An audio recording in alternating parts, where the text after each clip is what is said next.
Hi there, it's Llarold, and today I've got our preview of Vengeance Demon Hunter in Shadowlands. Here's the usual disclaimer that beta stuff is subject to change. The Shadowlands release date is steadily approaching. Are you ready? Am I? Hopefully. Alright, let's start this off the usual way and talk about how DHs have handled in BFA. In terms of raiding, Demon Hunters have a couple of major flaws that have prevented them from being consistently good raid tanks in BFA. The two problems are limited defensive cooldowns combined with big gaps in their active mitigation uptime. This doesn't mean it's been all bad. Demon Hunters do have a couple of special traits. They have absolutely enormous health pools and a steady stream of self-healing. You might be thinking that sounds a lot like DK, and it does, but it's also very different. DK is a reactive tank that requires quick responses to big bursts of damage. Demon Hunter's playstyle really doesn't work like that at all. You pretty much just play the same regardless of whether you're taking a lot of damage or a little, and your healing just scales up in response to whether you are. I should also mention Mythic Plus, and there isn't a ton to say there. DH's self-healing is very good in Mythic Plus, but the lack of cooldowns and the gaps in AM uptime aren't great. They were decently popular in the first season of BFA due to their huge health pools, and the power of their AoE silence is also nice, and so is Sigil of Chains. But once Warrior got buffed going into Season 2, and then the Season 3 affix was a lot better suited for Monk, those two classes really outshine them for the rest of the expansion. They have risen in popularity again late in Season 4 due to Twilight Devastation directly turning health pools into DPS, and they have huge health pools, but that's really more a function of the gear than the power of the class. Before I move on, I'll just give one last mention to an incredibly boring but effective playstyle that Demon Hunters were able to leverage in BFA, and that's sheer spamming. This really only worked in a handful of situations due to doing absolutely no damage, but you could just hit sheer from the start of a fight all the way through to the end, pretty much, and it generated enough healing and defenses thanks to Feed the Demon and Gluttony that Demon Hunters were able to do some incredibly funny stuff like solo tanking Drestagath and Nyalotha. Well anyway, let's move on to the class changes in Shadowlands. And let's start with what's being removed. Azerite bonuses and essences are going away for the most part. Revel in Pain, one of the best defensive Azerite traits, was added to the baseline class just a couple of weeks ago. Demon Hunters were already one of the classes least affected by losing Azerite, but then they've gotten pretty much one of their best traits to stick around. That's pretty nice. Alright, onto the new skills, and there's not a ton there either. I already mentioned Revel in Pain, so we can skip it. Fel Devastation is a baseline skill for Vengeance now, and it adds a burst AoE damage and healing cooldown. I think the cooldown is a little long and the fury cost is a little high, but still, it's a pretty nice addition. It makes the spec feel a little bit more alive and not quite as static. It's still pretty static, but there's a little bit more going on now, and that's good. Fiery Brand has also gained a second rank that makes it deal a truly pathetic amount of damage while it's active. And that's it for new skills. Infernal Strike and Soul Cleave get new ranks that you'll pick up while leveling to 60, but they just add damage, and Soul Cleave's base damage is so low that it barely even matters. We're really moving through these sections here. Let's move on to the changes to the base skills, and I would love to say there's a bunch of new impactful stuff, but I don't want to lie. Demon Spikes had its agility to armor conversion buffed from 60% to 75%. That's good, but it really doesn't fix the problem, which is that Demon Spike's uptime is too low. Yeah, Soul Cleave has been capped to 5 targets. It still sucks either way. Just now it sucks harder. And that's it. Now let's move on to talents, and the good news is there are some more substantial changes here than there have been in the previous sections. With the very first row, we have a lot of changes. Abyssal Strike has been merged with Flame Crash, so it's both a mobility increase and a meaningful AoE DPS increase. Unfortunately, the 10 extra yards of range has been taken away. That's a bit of a bummer, but I think it's an okay trade given that it frees up a full talent row deeper in the tree. Agonizing Flames was also redesigned. It grants 10% less movement speed, but it makes Immolation Aura last 50% longer as opposed to just dealing 20% more damage. It also makes it generate 26 Fury per cast instead of just 20. Whatever. There was a bug earlier in the beta where the 20% more damage effect was still applying, making this talent an 80% damage increase to MO Aura, but that looks like it's been fixed now. In any case, the increased duration is good for two reasons. It provides more consistent AoE damage over time, and it synergizes better with some of the talents deeper in the tree. And lastly, Fellblade is in this tier, and it's worthless. It's a good Fury generator and a charge skill, but Fury's almost entirely worthless. The primary resource for Demon Hunter defense, and offense if you're running Spirit Bomb, is Soul Fragments. Fellblade doesn't generate Soul Fragments. Moving on, the next tier is mostly the same. Feast of Souls was buffed a tiny bit, but it's still a really tiny buff to a really weak skill. Fallout is exactly the same, and it's still great. Burning Alive had its tiny little dot merged into the baseline Fiery Brand, and I already made fun of it earlier, but otherwise, it's also the same. Another tier, another set of new options. Infernal Armor was a pretty mediocre Azerite trait, and it's back. It does have positive synergy with Agonizing Flames, but the base armor for DH is very low, so this really won't do enough to make up for the points where Demon Spikes is down. And when Demon Spikes is up, diminishing returns make it ineffective. It's kind of a no-win design. Charred Flesh was redesigned, and it synergizes with Agonizing Flames and Burning Alive. With that full combination of talents, you can add 4.5 seconds of duration to Fiery Brand, granting 2 additional jumps. Ultimately, we're talking about less than 5 seconds of extra duration on a 1-minute defensive cooldown, so it's kind of a lot of damage and healing to sacrifice for that, but it's at least a potential alternative talent setup, and I could see it being useful at some point. Finally, at the end of the tier we have Spirit Bomb, which is just as good at dealing damage and healing as it has been in BFA. It's a terrific talent, and it's generally up against weaker talents than it was in BFA, so it's even easier to justify taking, even in less friendly situations like Mythic Dungeons. I think the biggest problem that I have with it is that it probably should just be a baseline skill. The next tier is the same as it has been in BFA. Soul Rending is still basically worthless. Feed the Demon is still useful for sheer spamming setups, although how popular that playstyle actually winds up being is up for debate. I don't expect it to be even as popular as it was in BFA, but we'll see.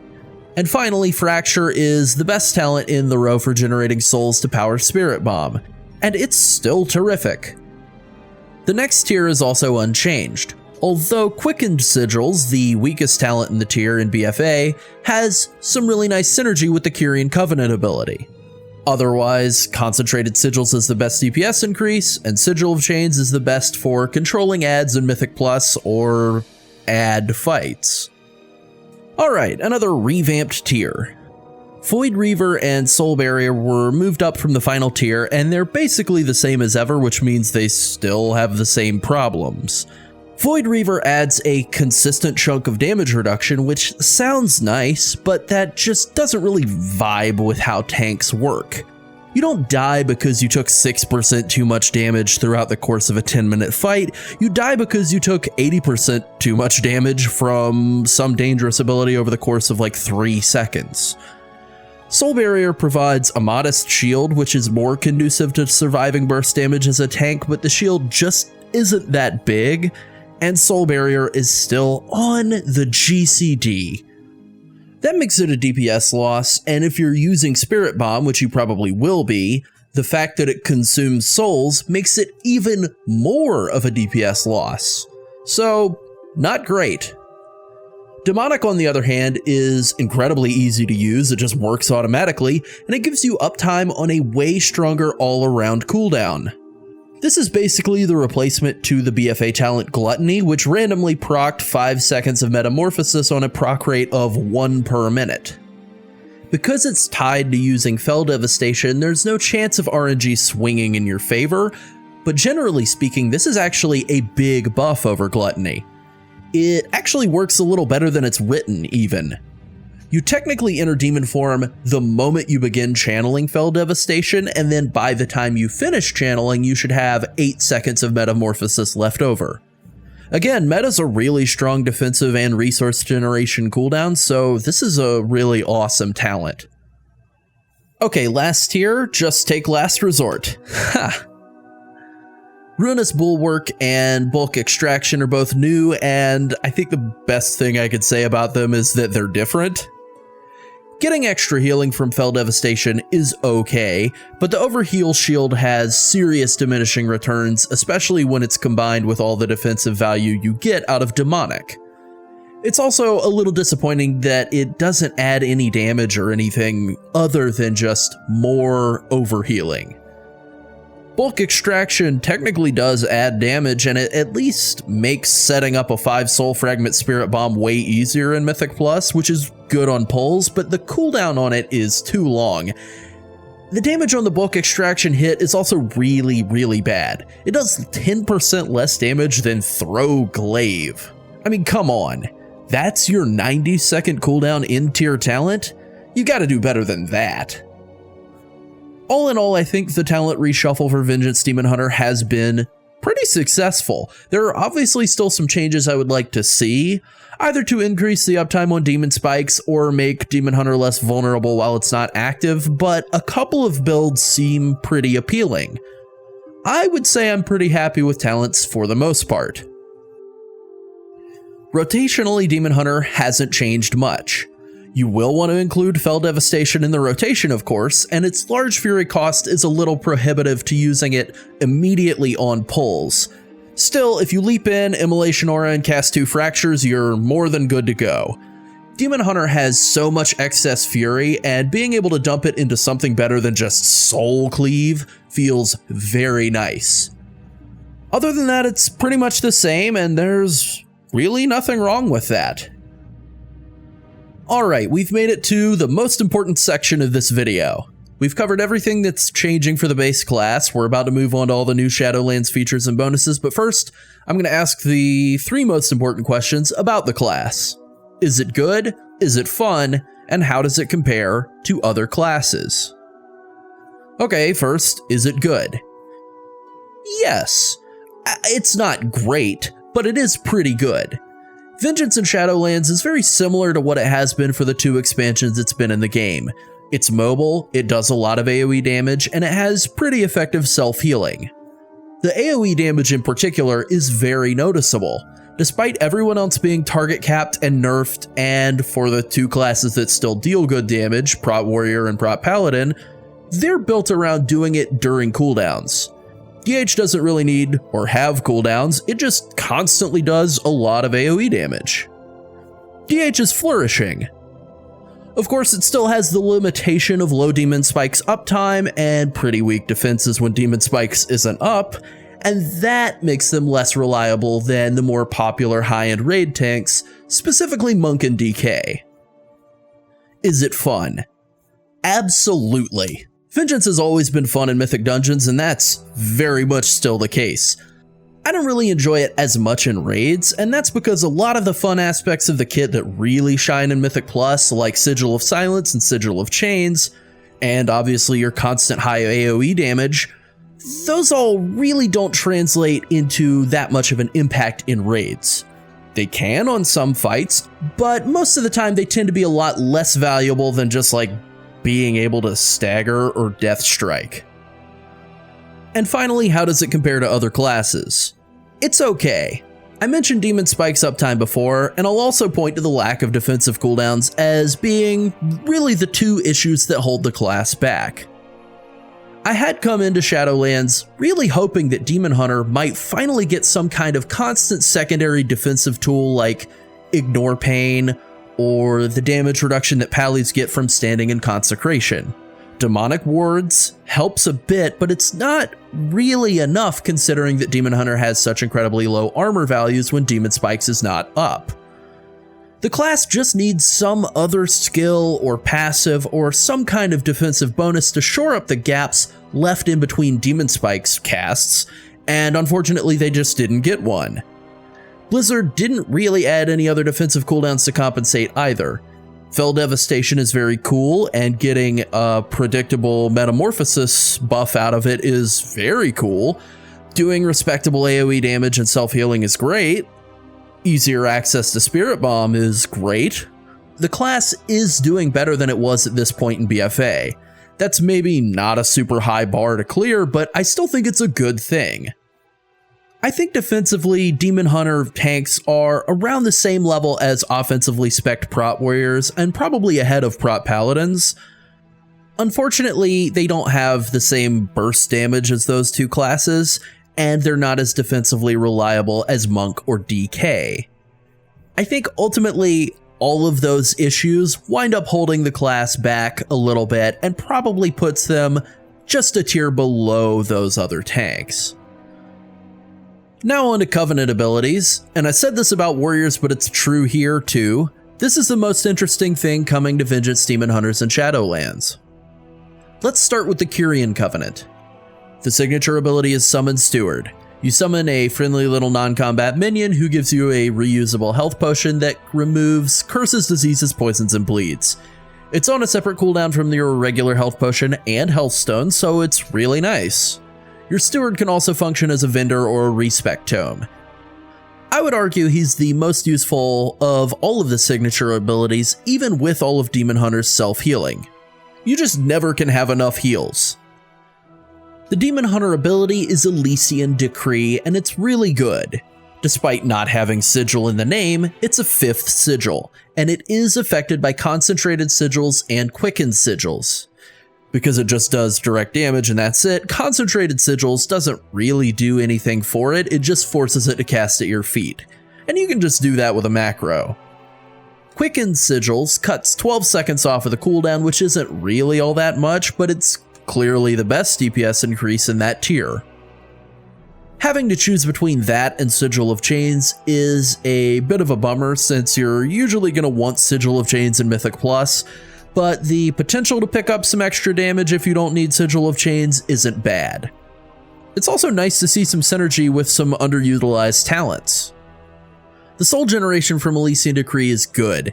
It helps you get Spirit Bomb fueled up at the start of a pull, and it's a decent chunk of self-healing.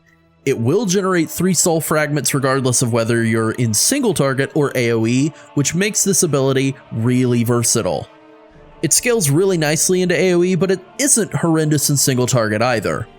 The only real downside is that it's a sigil. You can and should use @player and @cursor macros to make using it less tedious, but you still have to make sure it gets underneath your enemies and stays under all of them until it explodes. It's mostly a minor inconvenience, but it could be an issue against enemies that are moving around a lot. I haven't mentioned soulbinds and conduits in previous videos for 2 reasons. The first being it's a complicated system that probably requires its own total video, and also they've still been getting changed a lot.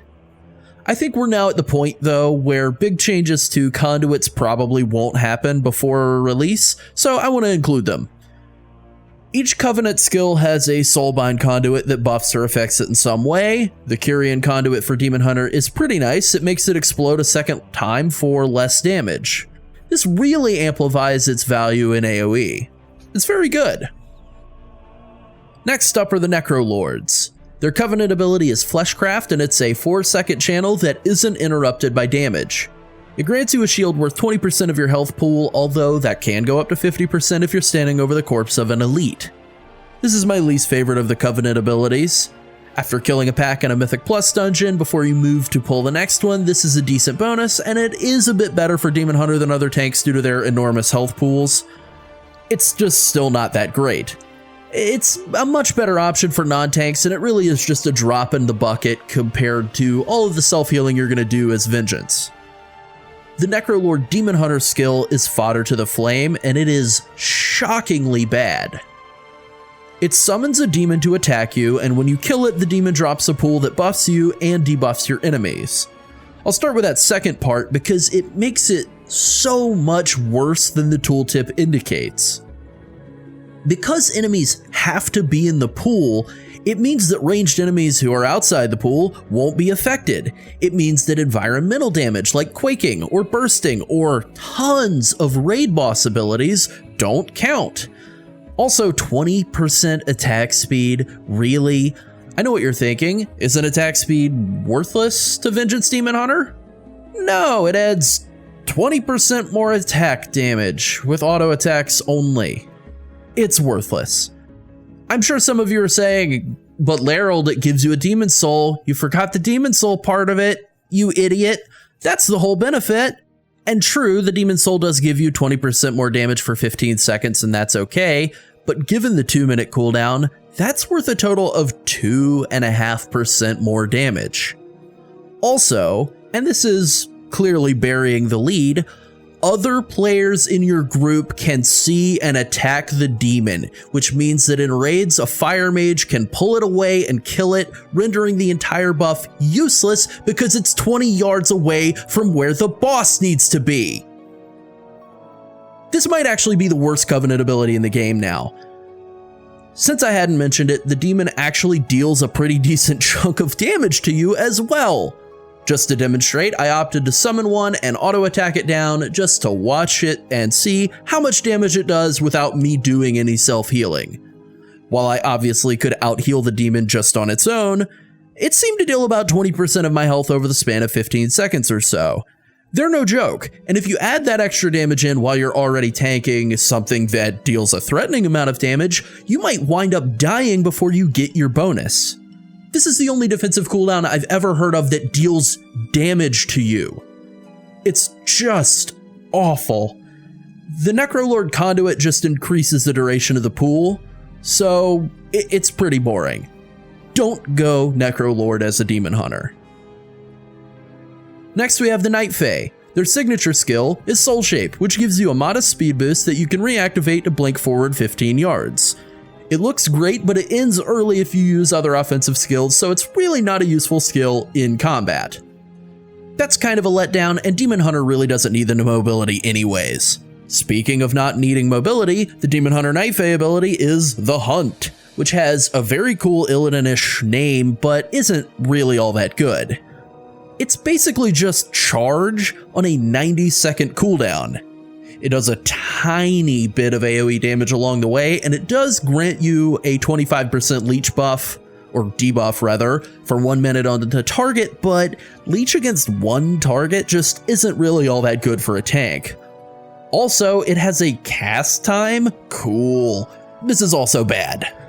It was recently redesigned from being a 3-minute cooldown that was way worse, but it still isn't worth taking. The Conduit just increases the damage of the initial single target strike, also very lame and boring. And last is the Venthyr Covenant.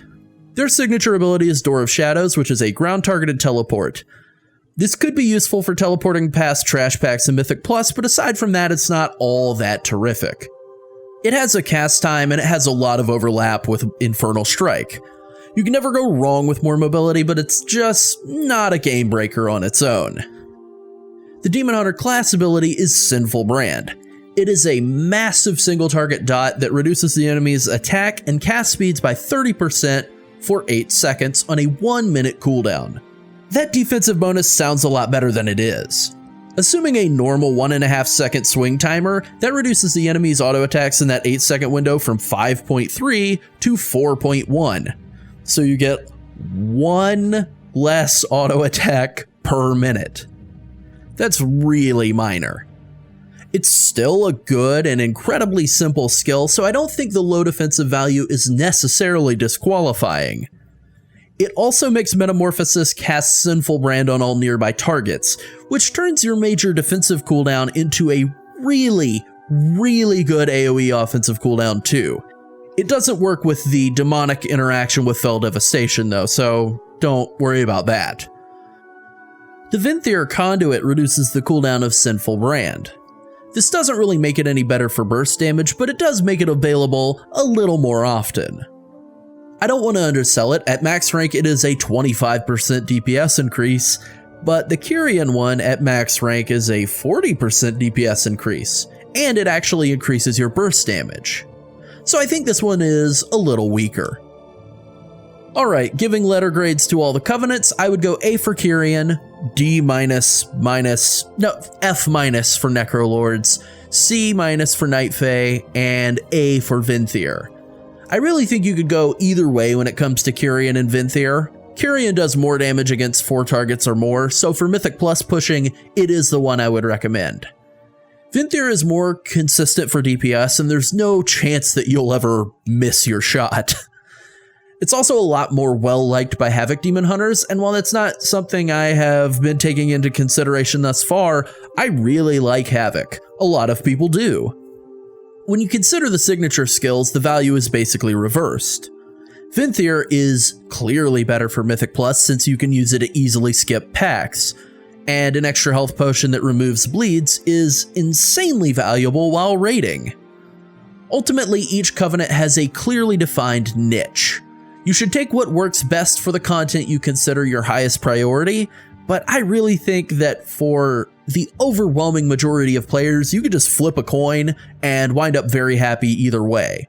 You know, or I guess as Blizzard desires, pick whichever one you think looks cooler. So Venthyr. On top of all the Covenant systems, Shadowlands is also bringing back Legion Legendaries, but this time with targeted crafting. Unfortunately, all of the options available to Demon Hunters are pretty unimpressive. Sorry. I'll start with the Vengeance-specific options and then move on to the general Demon Hunter ones. Fel Flame Fortification is an effect that's back from Legion, and it's okay. There is some synergy with Agonizing Flames and that whole talent setup, but it's really not worth a ton of damage reduction, and it doesn't have any sort of interesting active interaction with your rotation, and it doesn't do anything to physical damage. Pretty boring, pretty uninteresting. Fiery Soul gives some cooldown reduction on Fiery Brand as a reward for casting Soul Cleave. Unfortunately, Soul Cleave still sucks.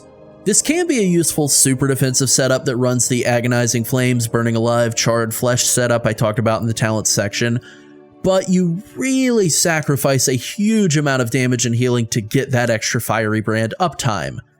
I just don't think this will be worth it in most situations. Like, why give up your greatest strength to barely buff your greatest weakness?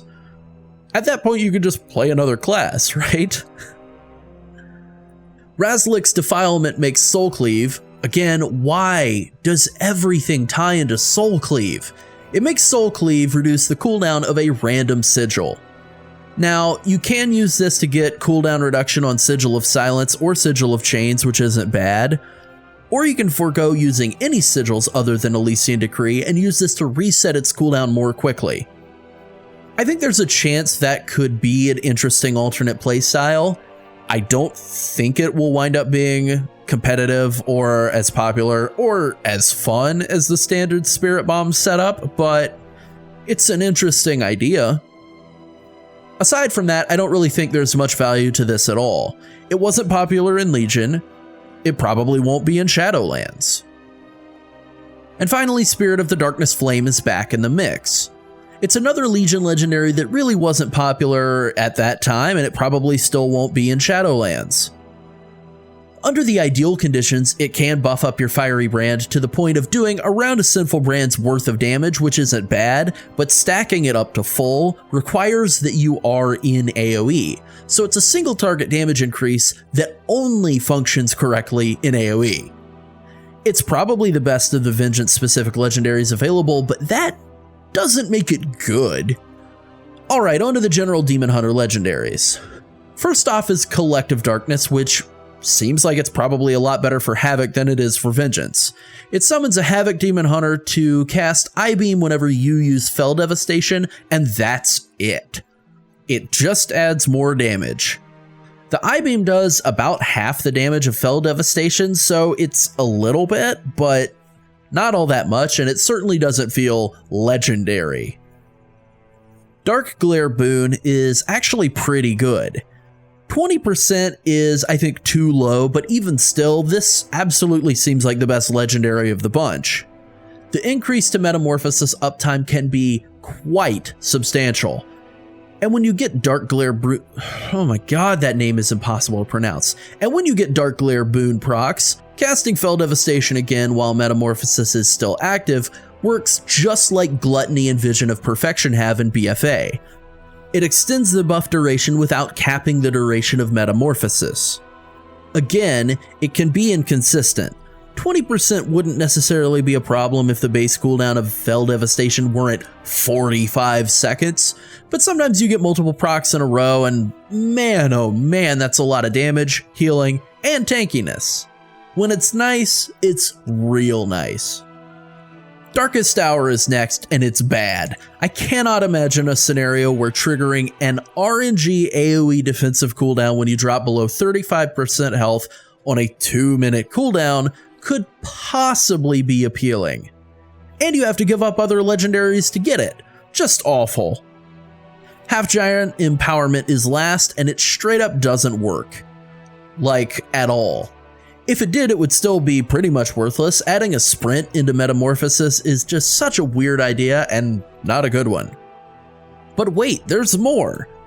Fel Bombardment is a Havoc DBH legendary that looks like it could be useful just to add a steady source of extra AoE damage. It gives Immolation Aura a chance to empower your next Throwglaive, and while Immolation Aura does trigger stacks, the Throwglaive component just straight up doesn't work as Vengeance. You hate to see it. Finally, I want to talk about Vitality Sacrifice, which is a legendary effect available to all classes and specs, and it could wind up being the best option for a lot of the tanks. I hadn't mentioned it yet for a couple of reasons. First, it's not a class-specific bonus, and, also, I think there's a decent chance it'll wind up getting nerfed. If not, for specs like Demon Hunter that really don't have great legendary options, it could wind up being incredibly powerful in Mythic Plus. Obviously, it isn't going to be good in raids. You trigger, let's say, 10,000 damage one time against a boss, and then that's it? No. That's terrible. But in a Mythic Plus situation where you're slamming through tons of trash, being able to reflect a big chunk of damage one time to every mob in the entire dungeon? Yeah, that's pretty good. Okay, legendary recap. Dark Glare Boon seems like it will provide the most offensive and defensive value, and it's definitely the most fun legendary available to Vengeance. Although it is a little annoying that it's so unreliable. Vitality Sacrifice is also a frontrunner for Mythic Plus, assuming it doesn't get nerfed. I've really been enjoying Demon Hunters and Shadowlands. Early in the alpha, when Torghast testing was about the only cool thing going on, they were by far my favorite of the tanks to take in there. They dealt the most damage, and prior to DK being added, they had the best self-healing. They still have the same cooldown and active mitigation weaknesses that they've always had, and I think it's really unfortunate that Blizzard didn't give them anything new in that department. Still, the class is undeniably on better footing going into Shadowlands than it has been for pretty much all of BFA. How many other tanks got their good Azerite bonuses just rolled into the base class? Exactly. Fel Devastation adds more offensive depth, and the two good Covenant abilities do as well. DH looks like it's going to have a pretty good start to Shadowlands. Well, I think that about covers it. If you have any questions about Vengeance Demon Hunter and Shadowlands, ask away. Stay tuned for more Shadowlands content, and thanks for watching. Bye.